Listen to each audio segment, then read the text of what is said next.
And what are you studying? French literature. Yeah? Yeah. Okay. What period? Middle Age and Renaissance. Wow. He might sound charming, but watch out for Simon. He's turning the Parisian dating scene into a twisted sociology experiment, one innocent conquest at a time. Brady Corbet plays our perverse little prince, while director Antonio Campos is behind the camera, urging him on to ever darker depths. How the width of one object is given a weighted average of the objects around it. Mm-hmm. It's called size pooling. Anyway, it's boring, I know. But it was published, actually. Oh.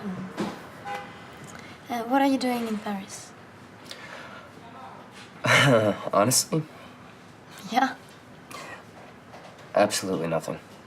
Peter, this reminded me a little bit of a film out last year called The Woman in the Fifth.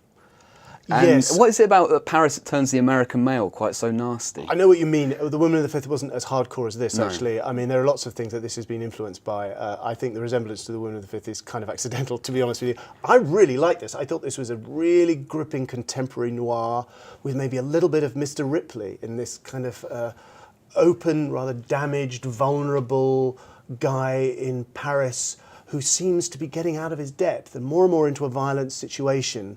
And you're invited to think, well, is he okay? Is he going to be okay? Or is it something that's pre-existing in his mind all the time? Are we just getting something which was always destined to happen? I really love this filmmaker's first movie, After School, which was a very American film, but obviously influenced by high European art house directors. I suspect that what Campos has seen is some of the movies by Gaspar Noé. I think certainly with the dark, disturbing kind of I'm getting lost in Paris feel and the strobe in and strobe out kind of ways of linking scenes is very like Noé. I think it's great stuff. The Campos is such a talented filmmaker. Catherine, this is part of a clutch of movies from a stable of filmmakers that includes producer Sean Durkin. He's the guy who wrote Martha, Marcy May, Marlene.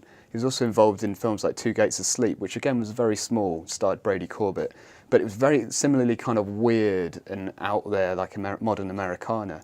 And I think they're a really interesting group of people, particularly led by Corbet, who's managed to make it into things like Melancholia. Did you think that Corbet carried this film in the way that he needed to?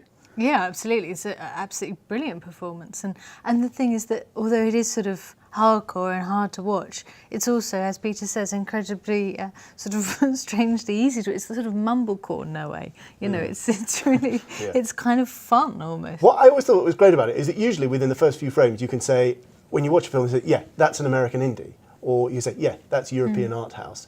I couldn't tell this with this film. I thought it would really interestingly, it had fused the two sensibilities in a really interesting way. It's interesting because in its unassuming way, it's real kind of evidence of a pan-global thing. And also that's the case with Oblivion, of course. It's so completely divorced from reality, so completely divorced from any kind of political tension, that you can see how it's been machine-tooled for global consumption, and even the casting is sort of ticking various boxes along the way. And the interesting thing, particularly about Oblivion in that way, is that it's coming up against Olympus Has Fallen, which is out next week, which shares huge amounts of plot, theme, and even cast, and that's unbelievably specific geopolitically. Whereas this week is the week of, you know, Geographic mystique. Exactly. How long were you together? For almost 5 years. I moved in with her right after graduation. Things were, well, they were nice for a while. But then she wasn't happy anymore.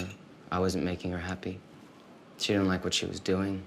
I tried to be supportive, encourage her not to settle. But then, I'm living at home now.